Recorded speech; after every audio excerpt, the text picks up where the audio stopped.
UKLO 1 year masters. No IELTS required up to 5 years visa. High visa success rate. నమస్తే. ఎన్నో ఆధ్యాత్మిక కార్యక్రమాలు మన ఛానల్లో ప్రసారం అవుతూనే ఉంటాయి.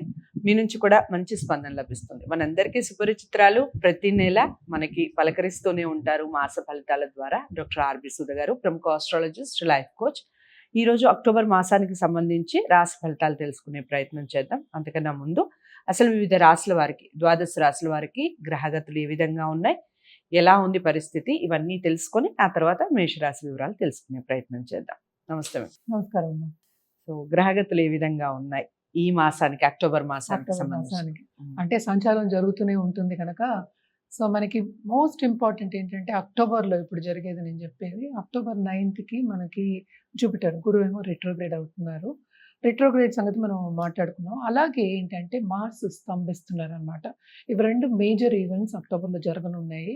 ఇదేమో ఎండ్ ఆఫ్ అక్టోబర్ జరుగుతోంది మార్స్ స్తంభన. స్తంభన అంటే ఏంటంటే బేసిక్గా నీచగతి రావడం, అలాగే పాపగ్రహాలతో ఉండడం, అలాగే ఏంటంటే ఎనిమీ హౌసెస్లో ఉండడం. ఇప్పుడు ప్రస్తుతం ఏమో కుజుడేమో మనకి మిథునంలో ఉన్నారు, అలాగే కేతు మనకి కన్య, అలాగే రాహు ఏమో మనకి మీనం, అలాగే శని ఏమో రిట్రోగ్రేడ్లో మనకి కుంభంలో ఉన్నారు, కుంభశని అయ్యారు. అలాగే సన్ సంచారం మనకి మోస్ట్ ఇంపార్టెంట్. సన్ కూడా మనకి ఏంటంటే కన్యలో ఉన్నారు. ఆయనేమో ఏంటంటే అక్టోబర్ 2nd వీక్లో మారుతున్నారు అనమాట.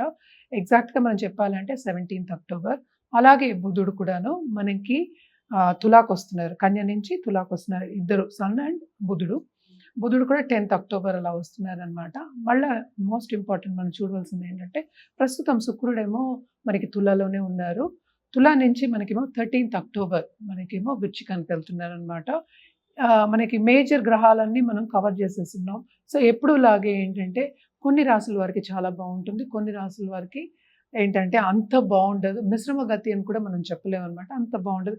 ఎందుకంటే రెండు మేజర్ ఇప్పుడు ఏంటంటే మార్స్ అనేది, స్తంభన అనేది ఏంటంటే చాలా ఇబ్బంది పెడతాడు అనమాట. దేంట్లో ఇబ్బంది పెడతాడంటే ఎస్పెషలీ దాంపత్య జీవితంలో. ఎందుకంటే మంగళకారకుడు మనం చెప్పుకుంటూ ఉంటాం. మంగళం అంటే ఏంటి, అన్ని పనుల్లోనూ మనకి మంగళం కావాలి. అంటే ఏంటంటే మనం అనుకున్నది సాధించాలి. సో అది కాకుండా దాంపత్య జీవితం కూడా ఎప్పుడు మనం మాట్లాడుకునేది మంగళ గ్రహం. అంటే మార్స్ ఏమో అనుకూల పరిస్థితి ఉండాలన్నమాట. ఇవన్నీ లేనప్పుడు కొన్ని ఇబ్బందులు అనేవి తప్పవు. సో అక్టోబర్ మాసానికి ఇవి స్థితిగతులు అనమాట. చాలా చక్కటి వివరణ ఇచ్చారు మ్యామ్ గ్రహ స్థితిగతుల గురించి. మీకు తదుపరి రాశి ధనుసు రాశి. ధనుసు రాశి వారికి ఏ విధంగా ఉంది అక్టోబర్ మాసం చెప్పండి.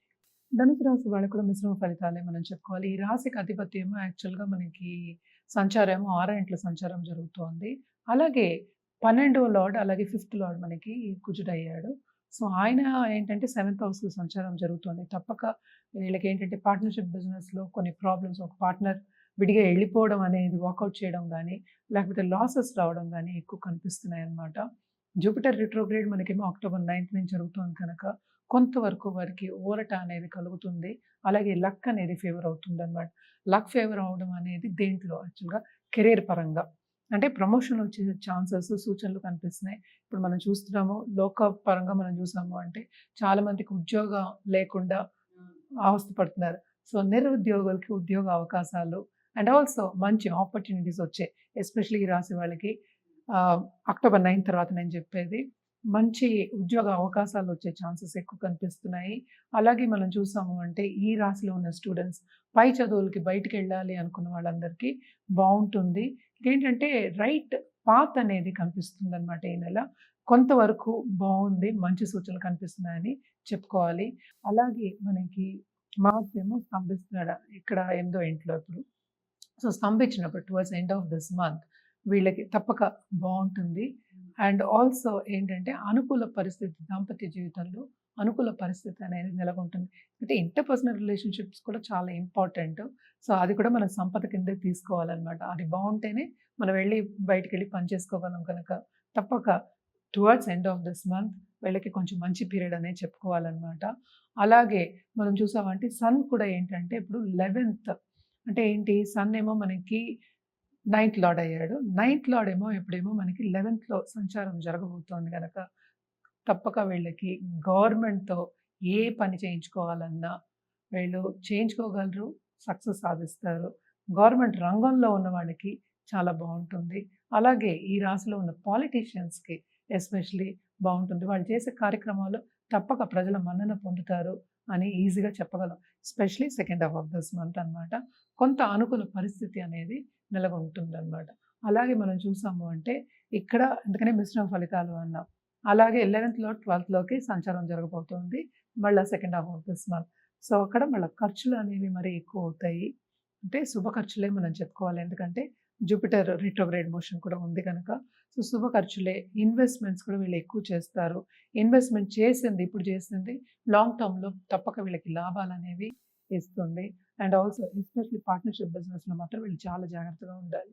అలాగే బ్లడ్ రిలేటెడ్ ప్రాబ్లమ్స్ రాకుండా చూసుకోవాలన్నమాట. సో తప్పక వీళ్ళు రెమెడీస్ చేయడం, పరిహారాలు చేయడం వెరీ వెరీ ఇంపార్టెంట్. సో ఏం పరిహారాలు చేయాలి అంటే వీళ్ళు ఎవ్రీ థర్స్డే గురువు కాళ్ళు పట్టుకోవడం మంచిది. అంటే ఏంటి, ఏ గురువు అయినా సరే, సాయిబాబా ఉన్నారు, దక్షిణామూర్తి, దత్తాత్రేయ స్వామి, దేవి, ఎవరైనా సరే అందరూ గురువులే. సో శక్తి కూడా గురువే. సో మనకి పార్వతీదేవి అయినా సరే, ఇప్పుడు నవరాత్రులు వస్తున్నాయి కనుక తప్పక చక్కగా కూర్చొని పూజ చేసుకోవడం, నిత్యం పూజ చేసుకోవడం, శక్తికి పూజ చేసుకోవడం అనేది very very important.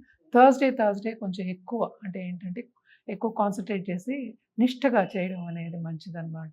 And also వీళ్ళు తప్పక దానం చేయడం అనేది very very important. Especially Sundays కానీ లేకపోతే మీరు థర్స్డేస్ కూడా తీసుకోవచ్చు. సండే అంటే అన్ని గ్రహాలకి మనం చెప్పుకుంటాం కనుక సండే అన్నాను. తప్పక ఒక గోవుకి ఆహారం పెట్టడం అనేది వెరీ ఇంపార్టెంట్. అలాగే ఏంటంటే ఏ ప్రాణికైనా ఆహారం అనేది పెట్టచ్చు. అలాగే అన్నదానం చేయడం కానీ ఆ రోజు చేయడం వీళ్ళకి ఎస్పెషల్లీ వీళ్ళకి చాలా మంచిది. ఎందుకంటే మార్చ్ 7th ఉన్నప్పుడు అంత మంచి సూచనలు కనిపించట్లేదు కనుక కొంచెం పరిహారాలు కూడా ఎక్కువ చెప్తున్నాను వీళ్ళకి. తప్పక చేసుకుంటే లాంగ్ టర్మ్లో వీళ్ళకి బెనిఫిషియల్ ఉంటుందన్నమాట. ఓకే. సో కలర్స్ విషయం చెప్పండి. కలర్స్ విషయానికి వస్తే తప్పక వీళ్ళు ఏంటంటే ఎల్లో వాడచ్చు. అలాగే ఎల్లో అండ్ గోల్డ్ రెండు బాగుంటాయి అన్నమాట. వీళ్ళకి సన్ సంచారం బాగుంటుంది కనుక వీళ్ళకి ఈ రెండు వాడితే ఇంకా దాని ఏంటంటే బెనిఫిషియల్ రిజల్ట్స్ అనేవి ఎక్కువ కనిపిస్తాయి అన్నమాట. అవి గ్రహాలని మనం కొంచెం ఎక్కువ తీసుకునొచ్చు, పర్సంటేజ్ ఎక్కువ చేస్తున్నట్టు కదా. సో అదండి ధనుసు రాశి వారికి చాలా బాగుంది.